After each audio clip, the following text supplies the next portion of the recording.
Hello everyone, welcome to Ashish Sharma's classes. So today we are going to start our next topic, that is refraction. So refraction simply means bending of a wave when it passes from one medium to another. जब कोई भी जो light है वो एक medium से दूसरी medium में जा रही है, then that process is known as refraction of light. The bending is caused due to the differences in the density between the two substances. अब ये जो लाइट जो है वो आपको दिख रहा है कि एक मीडियम से जो जा रही है और वो टकरा कर उसका एंगल थोड़ा सा चेंज होगा and it will go to the next medium. तो ये जो आपको एंगल में चेंज दिखेगा वो क्यों दिखेगा? Because of the differences in the density between the two substance. So आपको ये दिखेगा कि सपोज इस साइड की जो डेंसिटी है वो कम है, so that medium will be known as rarer medium. और अगर वो लाइट जो है वो डेंसर मीडियम में जा रही है, means that medium is denser, तो उस मीडियम को हम क्या बोलेंगे? Denser medium. So if the velocity of light is in medium is more, अगर किसी भी मीडियम में जो वेलोसिटी है वो ज़्यादा है उस लाइट की, means that medium is a optical rarer, means वो रेयरर मीडियम है. For example air is a rarer medium, vacuum is a rarer medium. अगर किसी भी मीडियम में लाइट जो वेलोसिटी ऑफ लाइट है वो लेस है, मींस उसकी जो लाइट की वेलोसिटी है वो कम है, then that medium is known as optical denser. और उसकी एग्जांपल क्या हो सकती है? Glass. Glass is a denser than air. तो जिस मीडियम में जाकर लाइट की डेंसिटी, उसकी जो वेलोसिटी है वो कम हो जाएगी, that medium is known as denser medium. और जिस मीडियम में जाके वेलोसिटी ऑफ लाइट जो है वो डेंसर, उसकी वेलोसिटी जो है वो उसकी जो है वो कम हो जाएगी वेलोसिटी, वो डेंसर. और जिसमें ज़्यादा हो जाएगी velocity, then it will be rarer medium. So same वही चीज़ है कि जब कोई भी लाइट जो है वो जाएगी, that ray will be known as incident ray. और जब दूसरे मीडियम में चले जाएगी, that ray will be known as refracted ray. Now that ray will be known as refracted ray. So this ray is refracted ray, this ray is incident ray, there will be again a normal. So this angle is known as angle of refraction and this angle is known as angle of incidence. This is the interface. So it is passing from the one medium to the another. That medium may be rarer, so it is going from rarer to denser medium or from denser to rarer medium. Then comes the laws of refraction. So these laws of refractions are also known as Snell's law of refraction. So first law is same like that of reflection, that the incident ray, refracted ray and the normal at the point of incidence all lie in the same plane. So all the incident ray, refracted ray and the normal, they are lying on the same plane. So this is the first law of the refraction. Then comes the very important law, that is the ratio of the sine of angle of incidence to the sine of angle of refraction is constant. So इसका क्या मतलब है कि जो sine I over sine R होगा, that will be constant.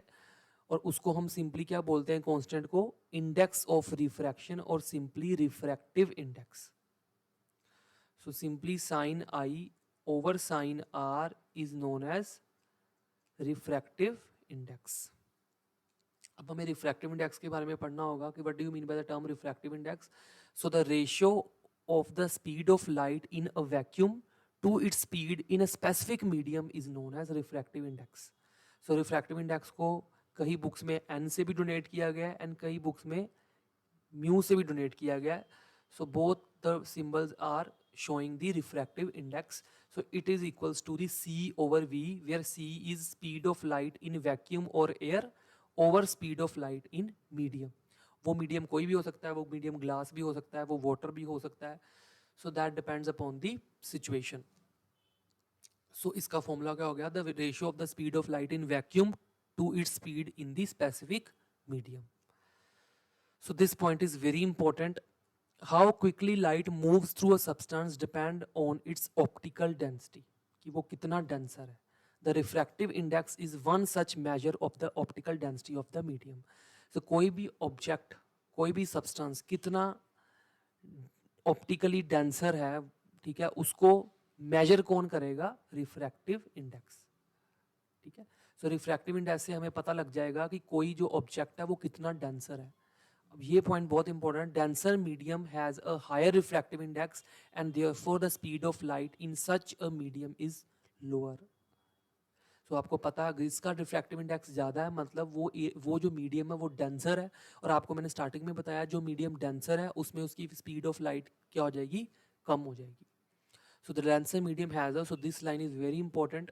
Reasoning based questions जो हैं वो आपको आ सकते हैं इसमें, that denser medium has a higher refractive index and therefore the speed of light in such a medium is lower in comparison to the speed of light in medium which has a lower refractive index. So आपको ये एक formula याद रखना है कि जिसकी refractive index ज़्यादा होगा, जिसका रिफ्रैक्टिव इंडेक्स ज़्यादा होगा, अगर मैं बात करूँ ग्लास की, तो ग्लास का रिफ्रैक्टिव इंडेक्स ज़्यादा है as compare to the air. अगर ग्लास का रिफ्रैक्टिव इंडेक्स ज़्यादा है तो वेलोसिटी ग्लास में क्या होगी, कम होगी as compare to the air. So air में अगर वेलोसिटी ज़्यादा है, ठीक है, velocity of light in air अगर ज़्यादा है मींस उसका जो रिफ्रैक्टिव इंडेक्स है वो क्या है, कम है। और जिसका अगर ग्लास में वेलोसिटी कम है मींस उसका रिफ्रैक्टिव इंडेक्स क्या है, ज़्यादा है। सो ये फॉर्मूला आपको याद रखना है कि रिफ्रैक्टिव इंडेक्स का मतलब है जितना ज़्यादा रिफ्रैक्टिव इंडेक्स उतनी ही वेलोसिटी कम। अब यहाँ पर रिफ्रैक्टिव इंडेक्स ग्लास का ज़्यादा है तो उसकी वेलोसिटी क्या हो गई, वहाँ पर कम हो गई, तो एरो इस साइड शो किया। एयर की रिफ्रैक्टिव इंडेक्स क्या है, कम, सो उसमें एयर में वेलोसिटी ऑफ लाइट क्या होगी, ज़्यादा होगी। सो this is very important relation. Then comes the refraction through a rectangular glass slab. So this is the refraction through a rectangular glass slab. So इसके लिए भी सिंपली वही फॉर्मूला हमें याद रखना है। एक और चीज़ हमने याद रखनी है कि अगर हमें बोला जाए कि refractive index of medium 2 with respect to 1, हम उसको ऐसे लिखेंगे n2 1। सो इसका फॉर्मूला क्या होगा, speed of light in medium 1 over speed of light in medium 2। और अगर पूछा जाता है refractive index of medium 1 with respect to medium 2, then the formula will be speed of light in medium 2 over speed of light in medium 1। जब हम numericals करेंगे then you will come to know that how to apply these formulas. So these formulas very important. जब हमें पूछा जाए कि medium 2 का refractive index निकालो मीडियम 1 के कंपैरिजन में, तो हमें मीडियम 1 की जो वैल्यू है speed of light in medium 1 वो ऊपर रखनी है और मीडियम 2 की वैल्यू जो है वो नीचे रखनी है। और अगर मीडियम 1 की विद रिस्पेक्ट टू 2 पूछा है तो मीडियम 2 की वैल्यू ऊपर एंड मीडियम 1 की नीचे। Then comes the when light ray enters into a glass slab. So जब भी कोई लाइट ग्लास स्लैब में जो है वो पास करेगी, then the emergent ray is parallel to the incident ray. ये बड़ी इंपॉर्टेंट, आपको ग्लास स्लैब का एक्सपेरिमेंट याद होना चाहिए कि जब भी कोई लाइट पास करेगी ग्लास स्लैब को, so this ray is known as incident ray. अब ग्लास स्लैब का आपको पता है, ये जो ग्लास स्लैब है इसका मीडियम क्या, इसका जो सरफेस है वो डेंसर है। सो अल्टीमेटली रिफ्रैक्टिव एंगल क्या हो जाएगा, रिफ्रैक्टेड रे जो है वो चेंज हो जाएगी एंड अल्टीमेटली जो बाहर को रे आएगी that will ray will be known as emergent ray. तो आपको एक चीज ध्यान से दिख रही है कि रियल में एंगल जो है वो इधर आना चाहिए था। अगर हम देखें तो यहाँ पर एंगल जो है वो ऐसे आना चाहिए था, बट वो ऐसे ना आकर वो कैसे आ रहा है, it is coming in this direction. So it is coming in this direction because यहाँ पर डेंसिटी क्या हो गई, चेंज हो गई। इस जगह पे डेंसिटी चेंज हो गई जिसकी वजह से उसका एंगल भी चेंज हो गया, और यहाँ पर फिर से डेंसिटी चेंज हो गई एंड फिर से उसका एंगल चेंज हो गया। सो यहाँ पर इस रे को क्या बोलेंगे हम, इंसिडेंट रे। यहाँ पर एंगल चेंज हुआ तो उसको क्या बोल देंगे, रिफ्रैक्टेड रे। यहाँ पर फिर से एक बारी चेंज हुआ, इसको क्या बोल देंगे, इमर्जेंट रे। अब आपको एक चीज दिख रही है, there is a difference between the original ray and the emergent ray. अब अगर आप देखा जाए तो यहाँ पर अगर हम देखें तो रे जो है वो यहाँ बननी चाहिए थी, डायरेक्शन ऑफ द ओरिजिनल रे। ओरिजिनल रे की डायरेक्शन यहाँ होनी चाहिए थी, पर यहाँ ना होकर वो कहाँ पर है, यहाँ पर। सो इसका मतलब there is a difference between the two rays and that is known as lateral displacement. That term is known as lateral displacement, very important. So perpendicular distance between the emergent ray and the incident ray when the light passes out of a glass slab is known as lateral displacement. अब देखो, अब अगर हम perpendicular distance बनाएं emergent रे and incident ray का, देखो ये इंसिडेंट रे लगभग यहाँ आनी चाहिए थी और यहाँ पर हमने क्या बनाया, परपेंडिकुलर बनाया, तो देखा गया ये जो परपेंडिकुलर डिस्टेंस दिख रहा है इसको हम क्या बोल देंगे, lateral displacement. So this perpendicular distance is known as lateral displacement. और यहाँ पर आपको ये भी याद रखना है कि यहाँ पर एक चीज आपको याद रखनी कि ये जो एंगल ऑफ इंसिडेंट होगा वो हमेशा एंगल ऑफ इमर्जेंट के बराबर होगा. So angle i will always be equals to angle e. R के बराबर नहीं होगा क्योंकि यहाँ पर डेंसिटी जो थी वो चेंज हो गई. सो आर जो है वैल्यू चेंज होगी और आगे जाके इमर्जेंट रे जो है उसका एंगल बिल्कुल लगभग सेम आएगा इंसिडेंट रे के बराबर. यहाँ पर क्या था, रेयर मीडियम, यहाँ पर फिर से डेंसर मीडियम आ गया, यहाँ पर फिर से वापस रेयर मीडियम आ गया. डेंसर मीडियम आने की वजह से यहाँ पर चेंज हो गया एंगल, तभी एंगल में जो है वो चेंज आया. और आपको ये पता ही है, i is angle of incidence, r is angle of refraction, e is angle of emergence and angle i is equals to angle e. और ये जो लेटरल डिस्प्लेसमेंट है वो हमें डेली लाइफ में अगर हमें देखना हो तो हमें कहाँ दिखता है, अगर आप किसी भी पेंसिल को किसी भी ग्लास और बॉटल और एनी बकेट के अंदर डालोगे, यू विल ऑब्जर्व कि पेंसिल जब भी तुमने उसके अंदर डाली वाटर के अंदर, अल्टीमेटली जो है उसकी जो पोजीशन है उसमें आपको चेंज दिखेगा.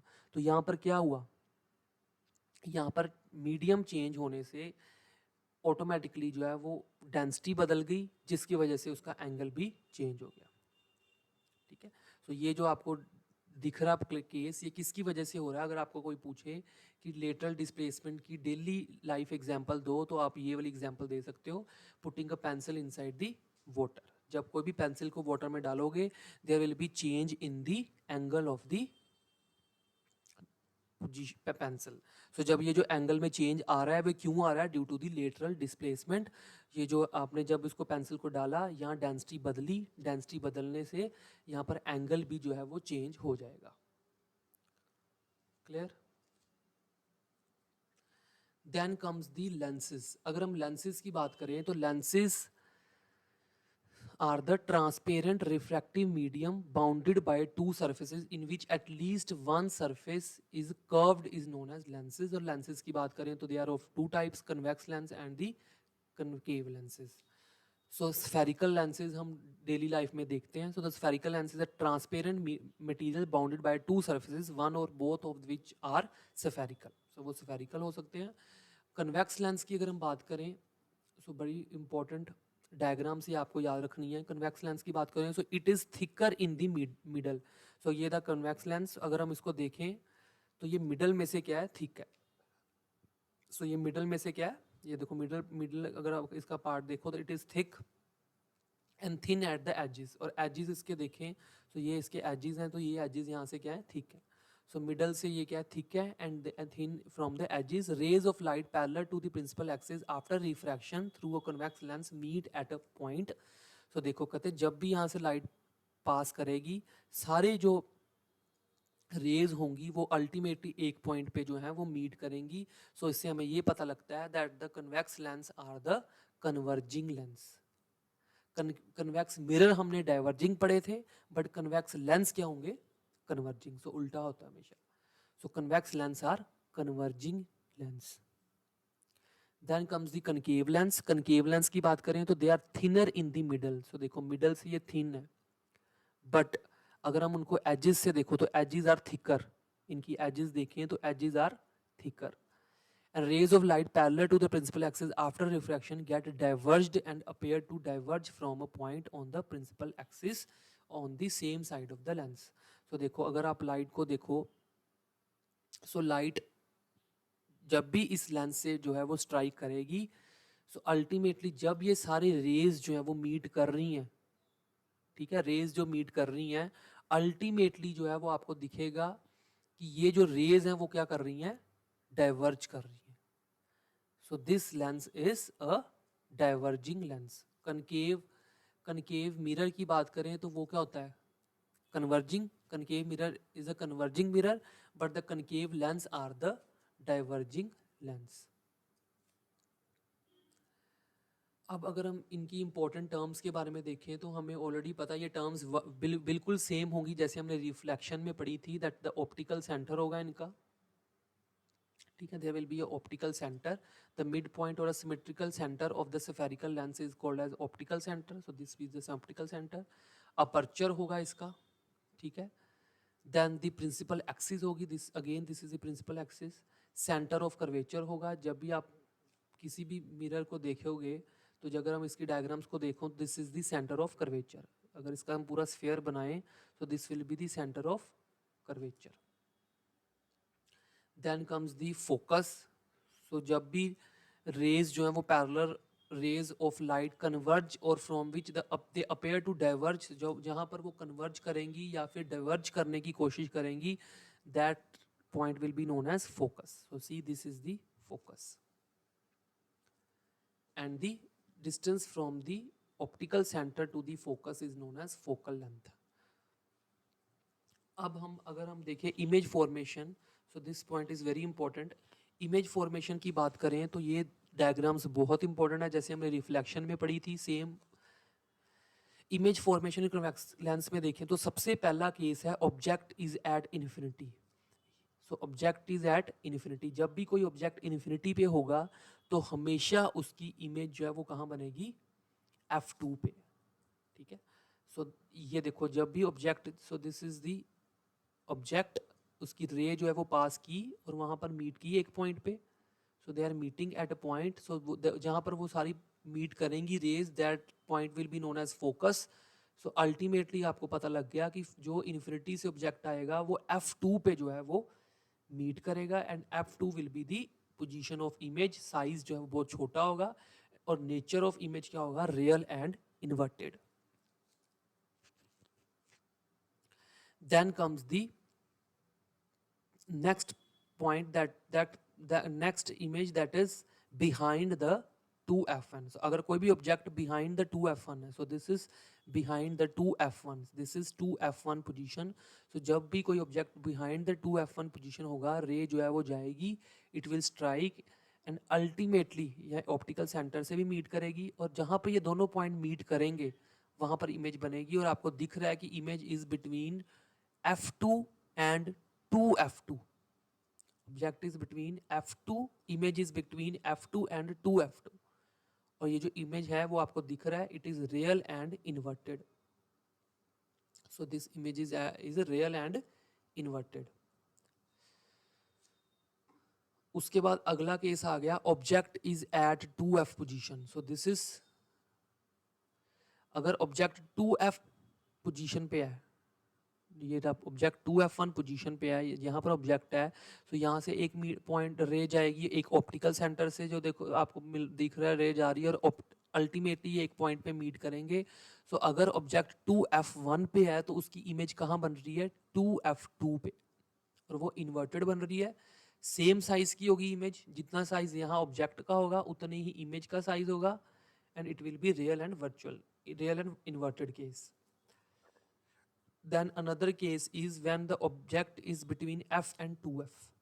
अगर ऑब्जेक्ट f और 2f के बीच में है, ये देखो यहाँ पर f1 है और यहाँ पर 2f1 है, इसके बीच में कहीं ऑब्जेक्ट है, सो अगेन जो रे है वो यहाँ से टकरा रही है टर्मिनल पॉइंट से और ऑप्टिकल सेंटर से, और कहीं ना कहीं जाके ये रेज मीट करेंगी, और जहाँ वो मीट कर रही हैं that is beyond 2f2।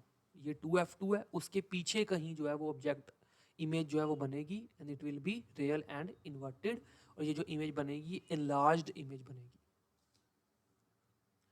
Then comes the another case, that is object at focus. So जैसे हमने पहले पढ़ा था इन्फिनिटी की इमेज फोकस पे बनेगी, अब फोकस की इमेज, अगर कोई ऑब्जेक्ट फोकस पे है, ये देखो ऑब्जेक्ट इज एट फोकस, तो अगेन यहाँ से मीट किया और यहाँ पर ऑप्टिकल सेंटर से किया, और ये कहीं ना कहीं जाके इमेज जो है वो कहाँ बनेगी, कहीं ना कहीं जाके इन्फिनिटी पे जो है वो इमेज बनेगी।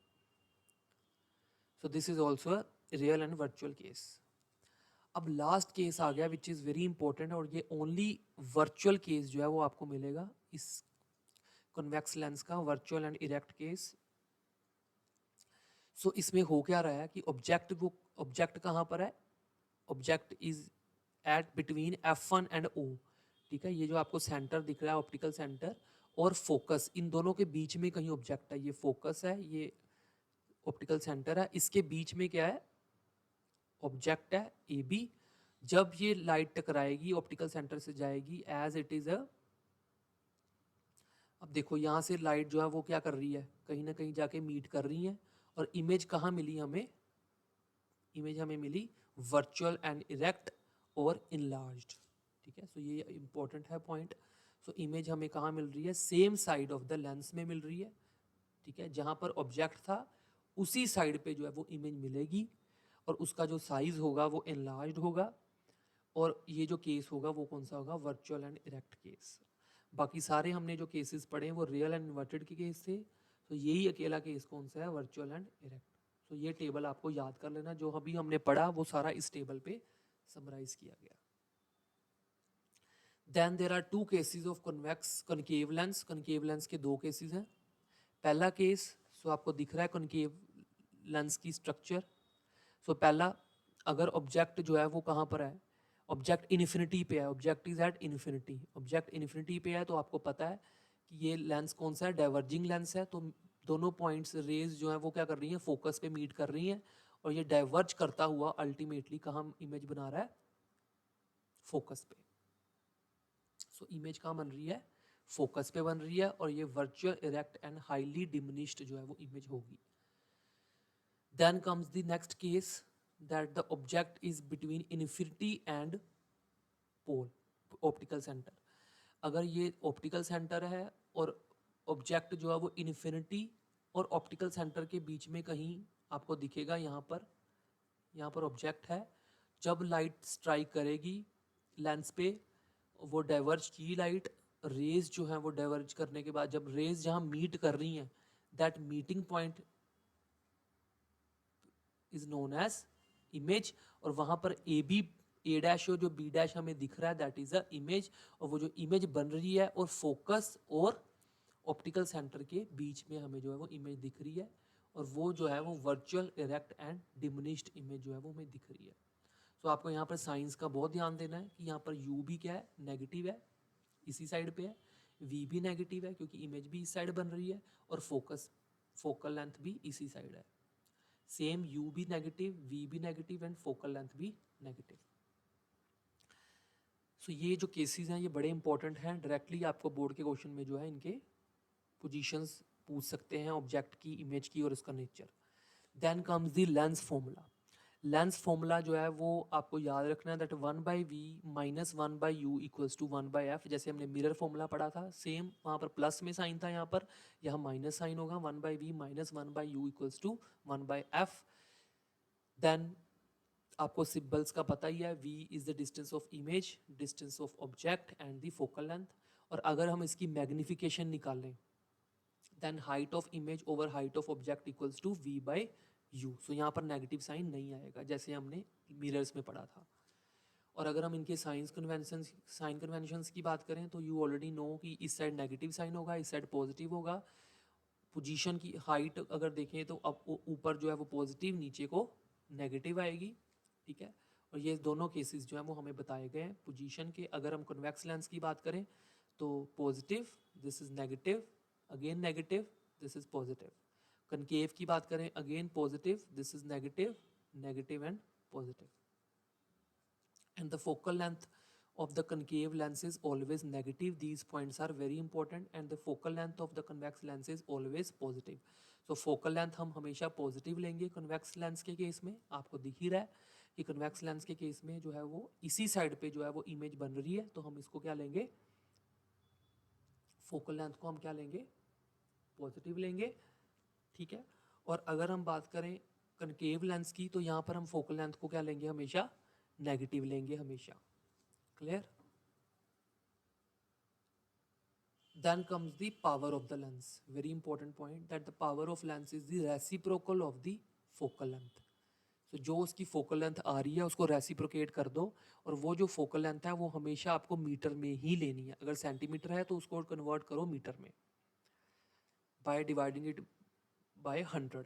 और फोकल लेंथ का फॉर्मूला क्या हो जाएगा, उससे उल्टा 1/p। So p equals to 1/f and f equals to 1 by p. And the SI unit of power is dioptre, very important point. So जो पावर के जितने भी आपके न्यूमेरिकल्स होंगे, सो पावर हमने किस में लेनी है, उनके आंसर डायोप्टर में यूनिट लेना है.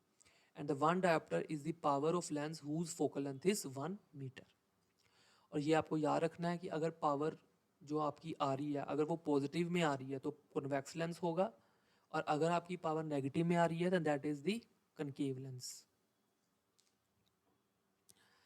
अब हम न्यूमेरिकल प्रॉब्लम्स करेंगे. सो न्यूमेरिकल प्रॉब्लम्स की अगर हम बात करें तो सबसे पहला क्वेश्चन है, अ convex lens form a real and inverted image of needle at a distance of 50 centimeter from it.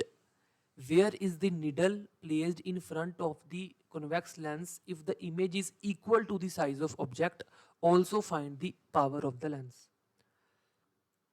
अब इसमें हमें सबसे पहले ये याद रखना है कि रियल एंड इन्वर्टेड इमेज है.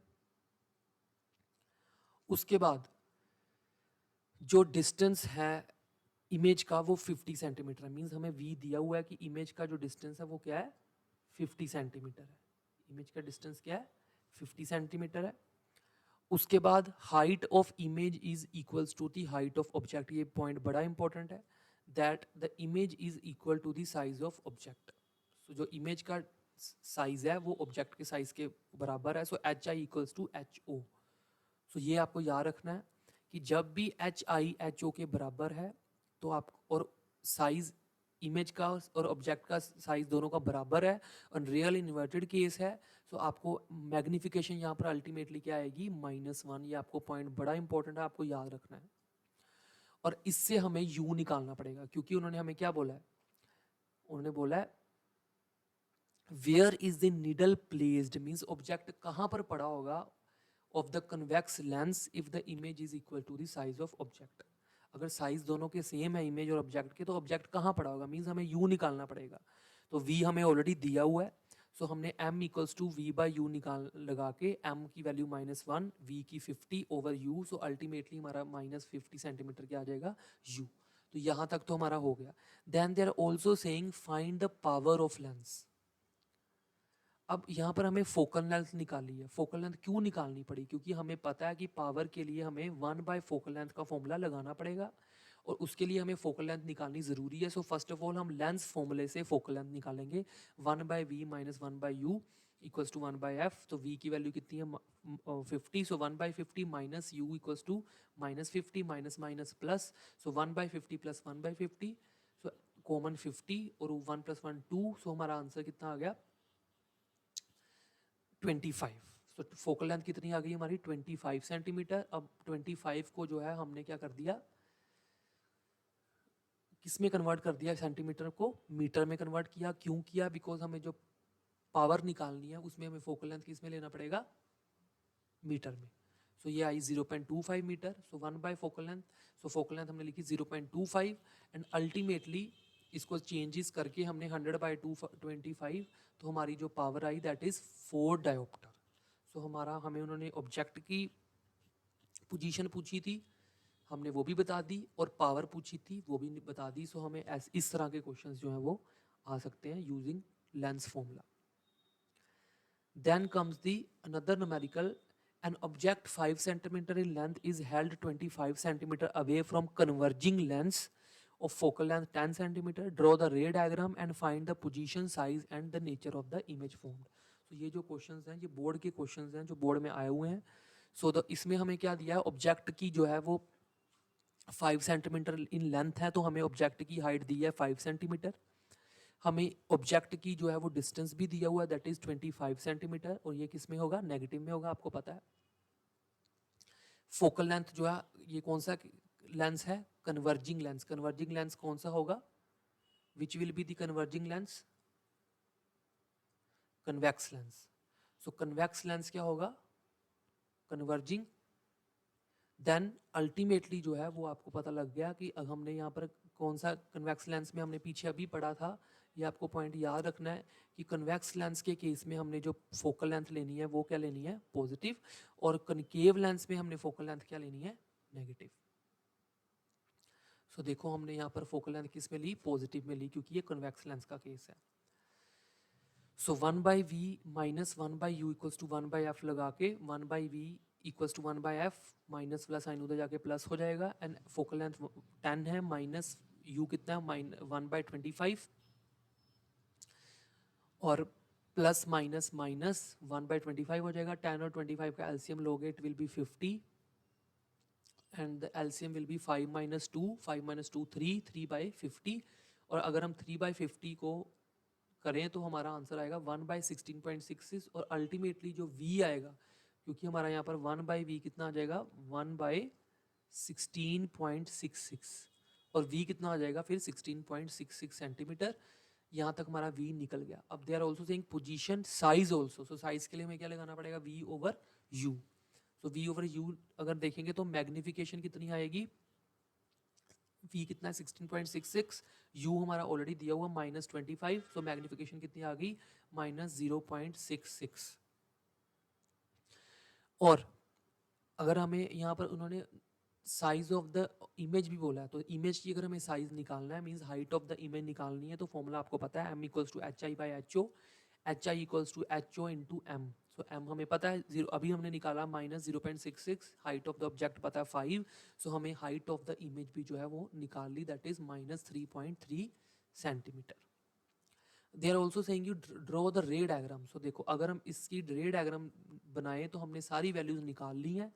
तो ये कौन सा लेंस था ये कन्वेक्स लेंस है। तो कन्वेक्स लेंस में हमने ये केस पढ़ा है कि ऑब्जेक्ट जो है वो यहाँ पर है 5 सेंटीमीटर यहाँ से इमेज रे जाएगी और यहाँ से ऑप्टिकल सेंटर से जाएगी और ऑब्जेक्ट जो है वो हमें मिल गया कितनी दूरी पे 16.66 सेंटीमीटर पे जो है वो v निकल आया। u तो 25 सेंटीमीटर था, फोकल लेंथ 10 सेंटीमीटर थी और जो ऑब्जेक्ट की साइज है वो 5 सेंटीमीटर है, इमेज का size 3.3 centimetre. So this is the ray diagram. क्योंकि वहां पर उन्होंने कन्वर्जिंग लेंस बोला था तो आपने याद रखना है it is a convex lens. Then comes the another numerical of refractive index. क्योंकि हमने रिफ्रैक्टिव इंडेक्स वाला टॉपिक भी पढ़ा है तो रिफ्रैक्टिव इंडेक्स का न्यूमेरिकल क्या आ सकता है आपको calculate the speed of light in water and also in ice. The absolute refractive index of ice is 1.31 and water is 1.53. In which medium is the speed highest? अब speed कहाँ पर highest होगी वो भी हम निकालेंगे। अगर हम देखें तो रिफ्रैक्टिव इंडेक्स ऑफ आई कितना है 1.31 and refractive index of water कितना है 1.53। फर्स्ट केस में अगर हम देखें तो अगर हमने इसकी यहाँ पर स्पीड निकालनी है तो refractive index of i means refractive index of ice equals to speed of light over velocity of light in ice. तो हमें ये पता ही है ये जो जनरल वैल्यू है 3 × 10⁸ आपको याद रखनी है कि वेलोसिटी ऑफ लाइट कितनी होती है। Velocity of light in air कितनी होगी 3 × 10⁸ metre per second over velocity of light in ice. तो वो हमें वेलोसिटी ऑफ लिखा ना इन विच मीडियम उन्होंने लिखा है calculate the speed of light in water and also in ice. तो हमें आइस में क्या निकालनी है स्पीड ऑफ आइस। तो स्पीड ऑफ आइस अगर हमें निकालनी है तो वो कितनी होगी c by refractive index of i. So c कितना है यहाँ पर 3 × 10⁸ आपको कॉमन वैल्यू याद रखनी है और रिफ्रैक्टिव इंडेक्स आई का दिया हुआ है आइस का 1.31। सो अल्टीमेटली जब इनको डिवाइड करोगे your answer will be 2.29 × 10⁸ metre per second. दूसरे केस में refractive index of water equals to speed of light over velocity of light in water. तो हमें velocity of light in water निकालनी है वो जो है वो रीअरेंज कर देंगे हम इन दोनों को सेम केस जैसे हमने यहाँ पर किया। सो हमें क्या मिला यहाँ पर c over refractive index of water. So c हमें पता ही है जनरल वैल्यू हर जगह c की वैल्यू क्या रहेगी 3 × 10⁸ मीटर पर सेकेंड स्क्वायर और रिफ्रैक्टिव इंडेक्स ऑफ वाटर कितना है 1.53। डिवाइड करोगे the answer will be 1.96 × 10⁸ metre per second. अब आपको इतना पता लग रहा है कि इन दोनों की वैल्यूज में से सबसे ज्यादा वैल्यू कौन सी है ये वाली मींस आइस में वेलोसिटी जो है वो लाइट की ज्यादा है। अगर आइस में वेलोसिटी ज्यादा है तो मतलब रिफ्रैक्टिव इंडेक्स इसका क्या होगा कम होगा। तो ये याद रखना कि अब उन्होंने ये भी पूछा in which medium is the speed highest. So आपको पता लग रहा है कि आइस में स्पीड क्या है हाईएस्ट है। तो ये पॉइंट बहुत इंपॉर्टेंट है दैट आइस में जो स्पीड है वो हाईएस्ट है। अगर स्पीड यहाँ पर हाईएस्ट है तो इसका रिफ्रैक्टिव इंडेक्स क्या है कम है। वाटर का जो वेलोसिटी है वो क्या है, वेलोसिटी वाटर में क्या है, कम है, तो रिफ्रैक्टिव इंडेक्स उसका क्या होगा, ज़्यादा होगा। सो दिस इज़ ऑल, इसमें हमने सारा रिफ्रैक्शन ऑफ लाइट के बारे में पढ़ लिया। सो ये आपको बोर्ड के एग्जाम्स में जो है वो न्यूमेरिकल्स आएंगे और it is very important part. So आपको लेटरल डिस्प्लेसमेंट अच्छे से पढ़ लेना है, लॉज ऑफ रिफ्रैक्शन अच्छे से पढ़ लेने हैं, डेंसर में जो है वो लाइट स्पीड कितनी होगी, रेयर में स्पीड कितनी होगी, वो अच्छे से याद रखना है। उसके बाद आपको जो है वो लेंस मेकर फॉर्मूला आपको लेंस फॉर्मूला याद रखना है। उसके बाद आपको जो है ये पोजीशंस याद रखनी है, ऑब्जेक्ट की, इमेज की, नेचर उसका याद रखना है। देन आपको जो है वो इनके न्यूमेरिकल्स जो है वो ट्राई करने हैं। So this is all for today, take care, good bye.